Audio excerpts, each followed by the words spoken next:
നമ്മളിന്ന് broccoli egg തോരൻ ഉണ്ടാക്കാൻ പോവുകയാണ്. അതിനായിട്ട് ഞാൻ ബ്രക്കോളി ഉപ്പിട്ട് വെള്ളത്തിൽ വേവിച്ച് വെച്ച് ചെറുതായി അരിഞ്ഞു വെച്ചതാണ്. അത് ബ്രക്കോളി വേണം.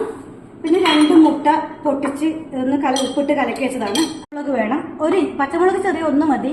വെളുത്തുള്ളി 2 അല്ലി. പിന്നെ ഒരു മീഡിയം സൈസ് ഉള്ളി. പിന്നെ ഇച്ചിരി കടുക്. പിന്നെ കുരുമുളക് പൊടി, മുളക് പൊടി, മഞ്ഞൾപ്പൊടി, പിന്നെ വെളിച്ചെണ്ണ, ഉപ്പ്. ഇത്രയും കുറച്ച് തേങ്ങാപ്പീരുണ്ട് കേട്ടോ. ഇത്രയും സാധനങ്ങളാണ് നമുക്ക് ഇതിന് വേണ്ടത്. പിന്നെ നമ്മൾ ചെയ്യേണ്ടത് ഒരു പാത്രം എടുത്തിട്ട് അത് ജസ്റ്റ് ഒരു 5 മതി. 5 ഇച്ചിരി എണ്ണ ഒഴിച്ചു കൊടുക്കാം. കുറച്ച് എണ്ണ മതി. അത് ഒഴിച്ച ശേഷം ഇച്ചിരി കടുക്. എണ്ണ ചൂടാകുമ്പോൾ കുറച്ച് കടുക് ഇട്ട് കൊടുക്കാം. ഇച്ചിരി മതി. അത് ഇട്ടിട്ടുണ്ട്. നമുക്കിതിലേക്ക് തീ ചെറുങ്ങനെ കുറച്ച് വെച്ചിട്ട് ഇച്ചിരി വെളുത്തുള്ളി ഇട്ട് കൊടുക്കാം. അതിന്റെ കൂടെ തന്നെ ഈ പച്ചമുളക് നമുക്ക് ഇട്ട് കൊടുക്കാം.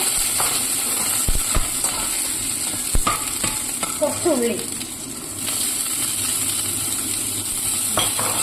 ഈ ഉള്ളിയുടെ കൂടെ ഇച്ചിരി ഉപ്പിട്ട് കൊടുക്കണം.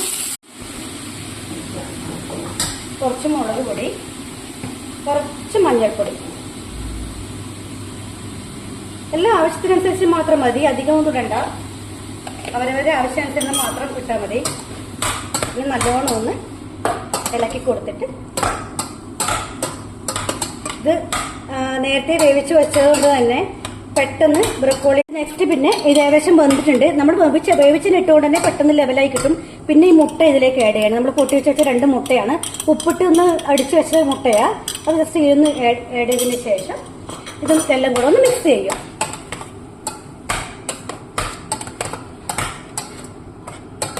ജസ്റ്റ് ഒന്ന് മുട്ട ആകുമ്പോഴത്തേക്ക് ഇത് നമ്മുടെ കുട്ടികൾക്കൊക്കെ നല്ലതാണ്. അവർ കഴിക്കും. ഇത് ഏകദേശം ആയിട്ടുണ്ട്. അതിനുശേഷം നമുക്ക് ഇവിടെ എടുത്തു വെച്ച തേങ്ങ ചിരകി ഇടുന്നതാണ് ഏറ്റവും നല്ലത്. പക്ഷെ ഞങ്ങൾക്ക് ഇവിടെ അവൈലബിൾ അല്ലാത്തതുകൊണ്ട് ഞങ്ങൾ തേങ്ങ പീര അത് കടയിൽ നിന്ന് വാങ്ങിച്ചാണ് ഇടുന്നത്. അപ്പൊ ഇത് കുറച്ചിട്ട് കൊടുത്താൽ മതി. നല്ലോണം ഇട്ട് കൊടുക്കണം. നല്ല ടേസ്റ്റാണ്. പക്ഷേ എങ്കിൽ ഡയറ്റിംഗ് ചെയ്യുന്നവരെ നല്ലോണം തേങ്ങ ഇട്ടാൽ ശരിയാവത്തില്ല. അതുകൊണ്ട് കുറച്ചിട്ട് കൊടുക്കുക. പിന്നെ തേങ്ങ റെഡി ആയിട്ടുണ്ട്. ഇത് ചൂടോടെ കഴിച്ചാൽ സൂപ്പർ കേട്ടോ. ഞാൻ ആദ്യം ഒന്ന് ടേസ്റ്റ് നോക്കാവേ.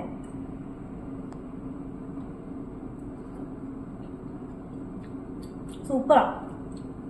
നമ്മുടെ പച്ചച്ചീര മുട്ടയിട്ട് വറക്കത്തില്ലേ, അതുപോലെ ഉണ്ട് ശരിക്കും. ബ്രക്കോളിയുടെ ആ ചൊവ വരുവത്തുമില്ല. പക്ഷേ ബ്രക്കോളിയുടെ എല്ലാ ഗുണം കിട്ടുകയും ചെയ്യും. നിങ്ങളും ട്രൈ ചെയ്ത് നോക്കിയിട്ടൊരു മെസ്സേജ് ഇടണം കേട്ടോ, കമന്റ് ഇടണം കേട്ടോ, ഇങ്ങനെയുണ്ടെന്ന്. ബൈ.